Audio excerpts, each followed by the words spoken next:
everything just changed for the San Antonio Spurs as Shams drops a massive update, a massive Durant update that contradicts things that just happened a couple days ago. I'm in shambles, legitimately didn't even change out of work clothes. I'm on the way home and this happens, but we're going to discuss it here on Spurs Digest with your host Keenan Warner. And if you guys haven't yet, make sure you guys take a spur of the moment to get every Spurs moment by hitting that subscribe button free down there so you don't miss all the great content we have coming for you. But let's get right into a host of tweets that explains this entire scenario and all the confusion that Spurs fans should have. But the Miami Heat, San Antonio Spurs, and Houston Rockets are 15-time All-Star.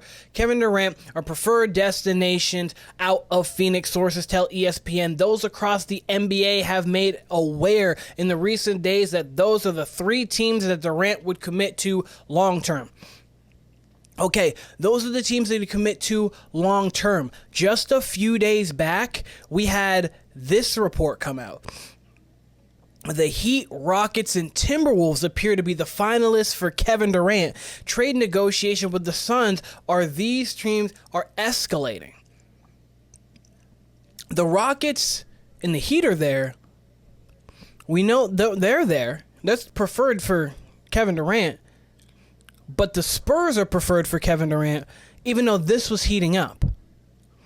And the Timberwolves, you thought, with Anthony Edwards, who idolizes Kevin Durant, his favorite player of all time, they played together on Team USA. They're in a situation where they're back-to-back trips to the Western Conference Finals. You thought the Timberwolves would be one of his destinations. But apparently he said no to that. And he wants to go to Wemby, who also idolized Kevin Durant, who, even though they were under 500 last year, have a situation where they could really go make some noise. But Durant is on an expiring $54.7 million deal going forward. The Suns have made it clear to 6 to 8 seriously interested teams that they will make a deal for best for the franchise, even outside of his preferred list of Miami, San Antonio, and Houston. So the Suns are still operating under the fact that, hey, Kevin Durant, we respect who you are. We respect what you have done for our organization over the last few years, though it really culminated in the maximum of getting to the second round of the playoffs. It's gotten worse every year, but we respect the legend that you are.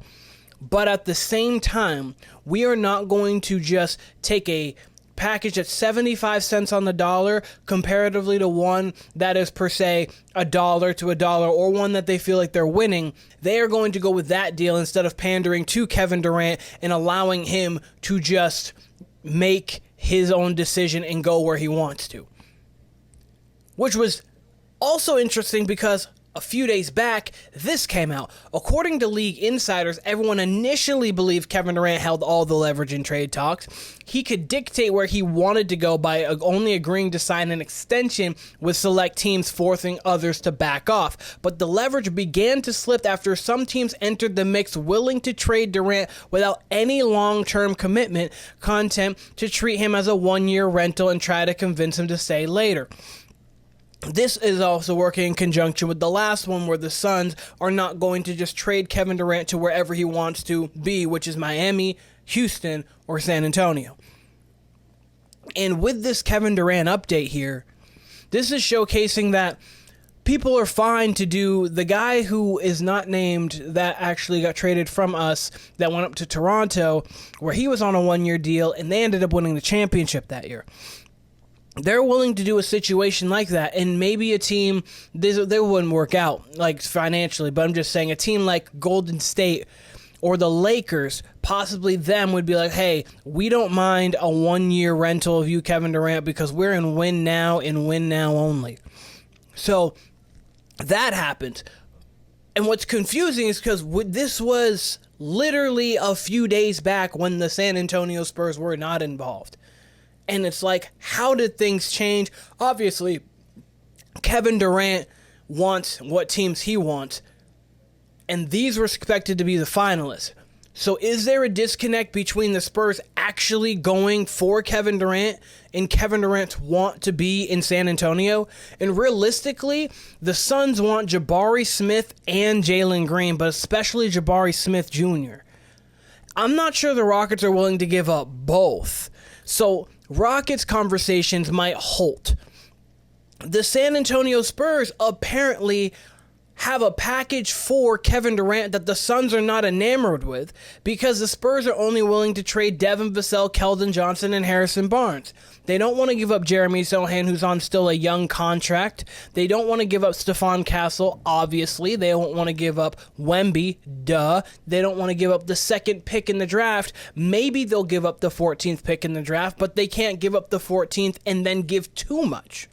They don't want to be in a situation where they're really mortgaging the future and just to try to get it now, and they mortgage the future and they don't get it now because they're in a position where they don't have to do that. Devin Vassell can be moved to upgrade somewhere else. He is a good player in this league. People will want to play with Devin Vassell. Keldon Johnson, another nice player. Harrison Barnes, another nice player. It's reported that the Suns are looking to get future draft capital, move off of Kevin Durant's massive salary of $54.7 million, and to get less on their books, and they're willing to do that by taking expiring contracts, which is why Harrison Barnes might come into play, because he is $19 million. Not that that's a huge amount of money, but what it is $19 million they don't owe anybody next year after the 25-26 season. So, these mock trades have been out for a while, but let's just revisit them really quickly.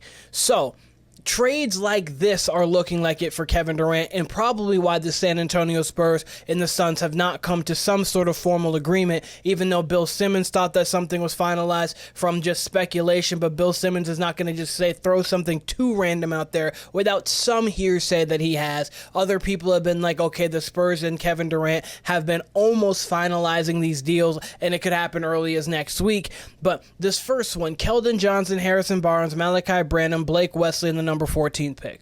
The two guards, not a big deal. We're going to obviously we have Devin Vassell, we have Stephon Castle, we have De'Aaron Fox. We still have the number 2 pick there, which looks like it's going to be Dylan Harper. Cool.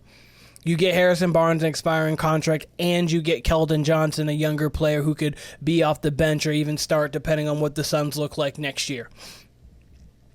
2. Spurs keep draft capital. You trade Devin Vassell, Keldon Johnson, and Jeremy Sochan. So you get to keep the 14th pick.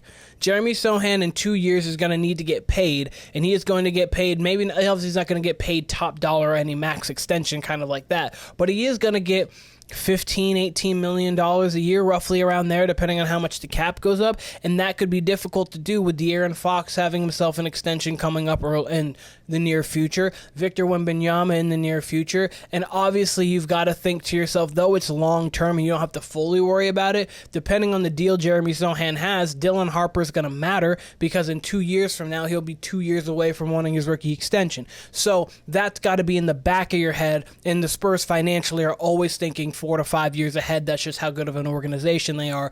But you get Devin Vassell and Keldon Johnson. That I don't mind, but I would like to keep Jeremy Sochan if possible. And then this is the third one. Kevin Durant for Devin Vassell, Harrison Barnes, the 14th pick, in a 2027 first round via Atlanta. We don't know what Atlanta is going to be looking like over the next couple of years. The 14th pick, that's been in a lot of Kevin Durant trades. Harrison Barnes and Devin Vassell. You get to keep Jeremy Sochan. Devin Vassell's got to go anyways at some point.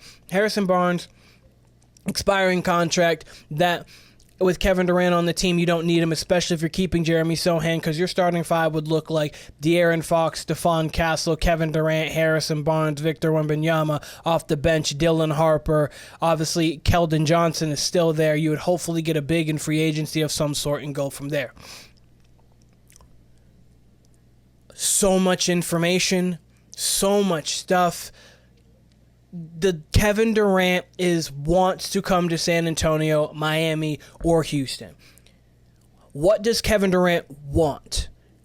I mean that in the sense of, does he want a championship?